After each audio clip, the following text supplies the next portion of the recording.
Hello, my dear friends. Today we will discuss about emergency provisions. हमारे संविधान में जो आपातकालीन प्रावधान दिए हुए हैं उसके बारे में हम डिस्कस करेंगे। इससे पहले हमने कई दूसरे टॉपिक्स पे डिस्कशन कर लिया है, जैसे कि डीपीएसपी, फंडामेंटल ड्यूटीज़, हमने स्टेट और सेंट्रल रिलेशन के बारे में डिस्कस किया है, हमने इंटर स्टेट रिलेशन के बारे में डिस्कस किया है। इसके अलावे हमने फंडामेंटल ड्यूटी और राइट दोनों के बारे में, ठीक है। तो आज हम देखने जा रहे हैं कि नेशनल इमरजेंसी जो लगी थी 1975 में, 1975 में इंदिरा गांधी के सरकार में, इंदिरा गांधी के कार्यकाल में जब नेशनल इमरजेंसी लगी, और उस समय से इमरजेंसी को लेकर के कई सारी अवधारणाएं बनने लगे, कई सारे सवाल उठने लगे, कई तरह के डर जो है मन में समाने लगे। तो उसके लिए हम क्या करेंगे कि समझेंगे कि इमरजेंसी है क्या, क्या इमरजेंसी देश के लिए अच्छा है या ख़राब है, और भी ऐसे ही दूसरे सवालों पर भी हम गौर करेंगे जो भी लगे कि हमें इस पर डिस्कस करना चाहिए। तो बेसिकली अगर हम बात करें नेशनल इमरजेंसी की, तो किसी भी देश को इमरजेंसी सिचुएशन में डील करने के लिए हमें इमरजेंसी की प्रोविज़न कॉन्स्टिट्यूशन में जोड़ना ही चाहिए, है ना, जोड़ना चाहिए। और इमरजेंसी देश के लिए सच पूछा जाए तो अच्छा है, क्योंकि देश जब भी खतरे में होगा तो इमरजेंसी सिचुएशन में उसके पास सारे वो इक्विपमेंट्स, हथियार, औजार सब कुछ होते हैं, बिना किसी की जवाबदेही के कि देश को बचाना है, ठीक है। देश के बचाने की पूरी जिम्मेदारी और कोई जवाबदेही नहीं कि आपको फंडामेंटल राइट का भी ध्यान रखना और देश भी बचाना, ऐसा नहीं। आपको सिर्फ देश बचाना, और फिर भी आप देश ना बचा पाए तो आपको फिर शर्म से डूब मरना चाहिए, जो भी सरकार में है। लेकिन फिर भी अब बात यह है कि नेशनल इमरजेंसी अच्छी है, लेकिन नेशनल इमरजेंसी तब ख़राब हो जाती है जब सरकार इसे अपने फ़ायदे के लिए करती है। जैसे कि उसे पता हो कि हम अगला इलेक्शन हारने वाले हैं, कोई भी मतलब उसके पास मालाफाइड इंटेंशन हो, उसकी नीयत में खोट हो, तो ऐसे इमरजेंसीज लोगों के जीवन को दुर्गति में डाल सकती है ना। तो सवाल तो उठने जायज़ है कि नेशनल इमरजेंसी भला क्यों हमारे संविधान निर्माताओं ने जोड़ा। तो इमरजेंसी प्रोविजंस में हम देखेंगे, ये हमारे कॉन्स्टिट्यूशन के भाग 18 में दिया हुआ है, पार्ट 18 एंड आर्टिकल जो है 352 से 360 के अंदर दिया हुआ है, ठीक है। इसे दिया क्यों गया है? ताकि हम अब नॉर्मल सिचुएशंस के साथ डील कर सकें। फॉर अब नॉर्मल सिचुएशंस, जब भी कोई ऐसी आपातकालीन और ख़राब परिस्थिति देश के सामने आ जाए तो हम उससे डील कर पाए, ठीक है। रीज़न क्या है कि हम अपने देश की सेफ्टी, सॉवरेनिटी, यूनिटी, इंटीग्रिटी और सिक्योरिटी को प्रोटेक्ट कर सकें। अगर देश की सुरक्षा नहीं रहेगी तो हम नहीं रहेंगे, है ना। तो ये सारी चीज़ें ज़रूरी है, sovereignty, safety, security etcetera etcetera.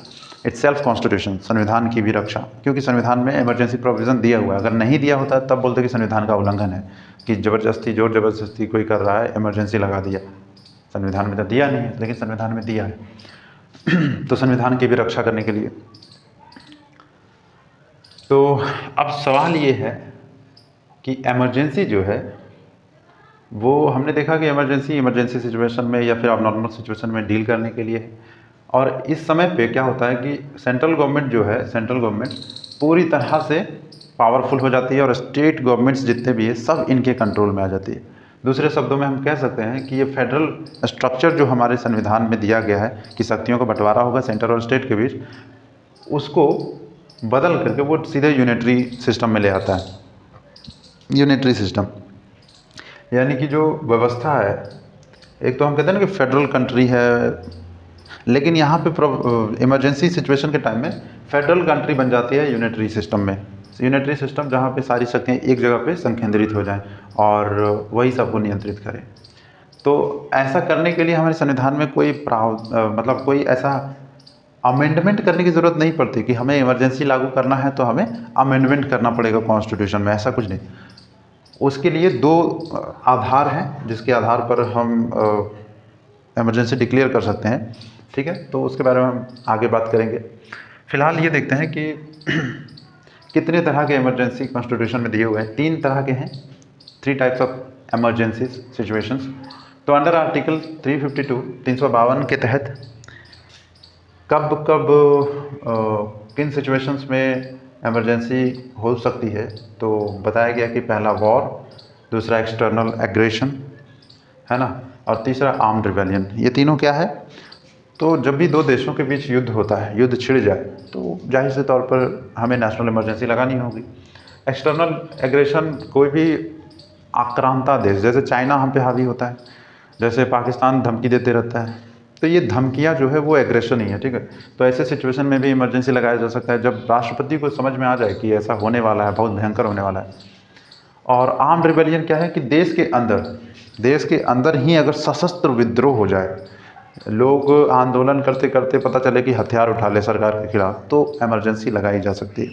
और इमरजेंसी लगाने का क्या क्या प्रभाव पड़ता है वो भी हम देखेंगे आगे के सेशन में, कि फंडामेंटल राइट पे क्या असर पड़ता है। फंडामेंटल राइट में आपको क्या बोलने का अधिकार तब भी रहता है, इमरजेंसी के टाइम में नहीं रहता, है ना।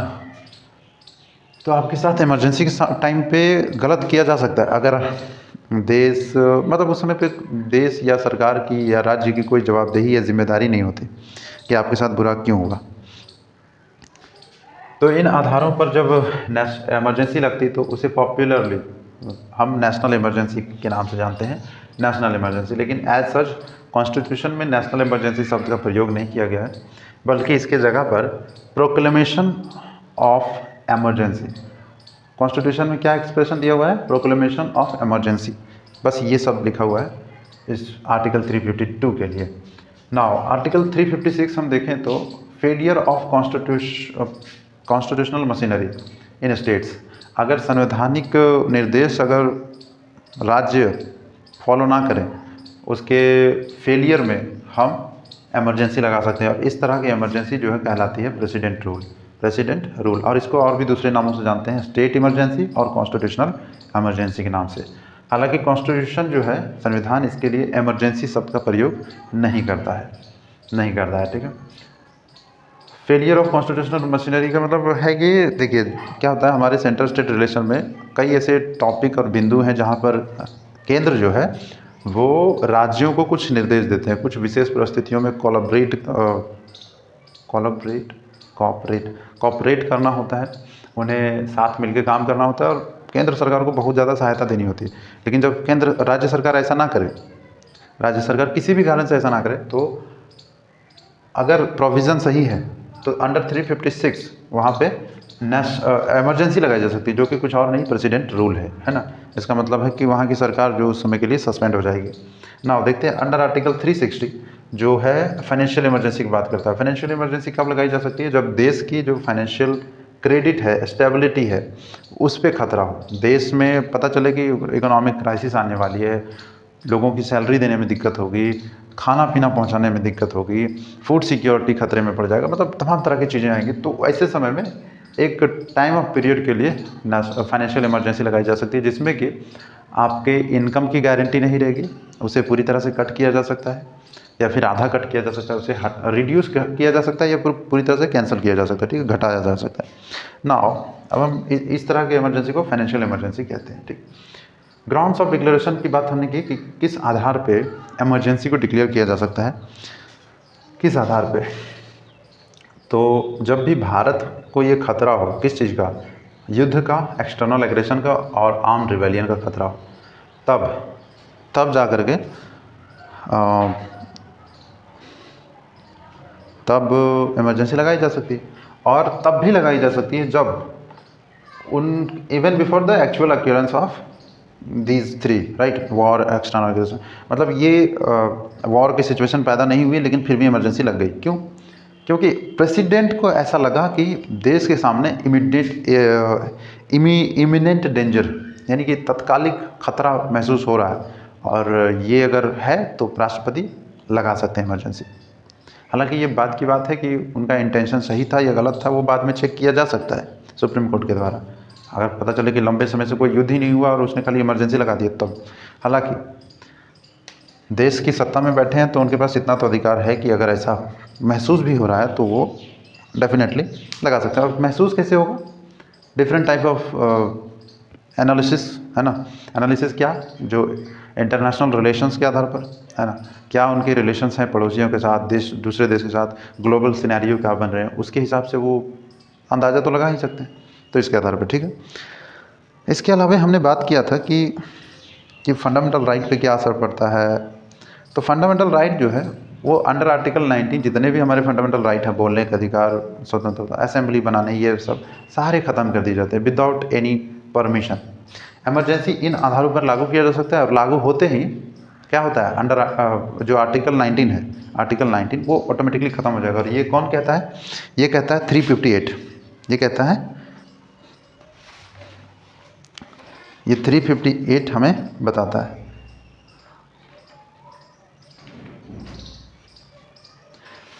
आर्टिकल 358 जो है वो कहता है कि उसमें प्रोविज़न है कि अंडर आर्टिकल 19 जितने भी फंडामेंटल राइट हैं वो सस्पेंड हो जाएंगे।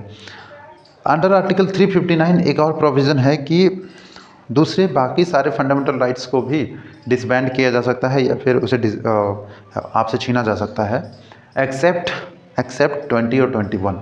जो जीवन की स्वतंत्रता का अधिकार है वो आपसे नहीं छीना जा सकता। हाँ, आपको थोड़े बहुत फंडामेंटल राइट का सेक्रीफाइस तो करना पड़ेगा, ठीक है। तो उसमें बेसिकली 359 कहता है कि उसमें अमेंडमेंट करना पड़ता है और अमेंडमेंट के लिए पार्लियामेंट की ज़रूरत पड़ती है, तब जाके छीना जा सकता है दूसरे फंडामेंटल राइट। लेकिन 19 का जो राइट है वो विदाउट अमेंडमेंट ही आपसे छीन लिया जाएगा। उसमें कोई आप इमरजेंसी के समय नहीं कहेंगे कि सरकार देश हाय हाय, उस समय नहीं कर सकते। आपकी बात ना मीडिया सुनेगी ना कोर्ट सुनेगी, कोई नहीं सुनेगा।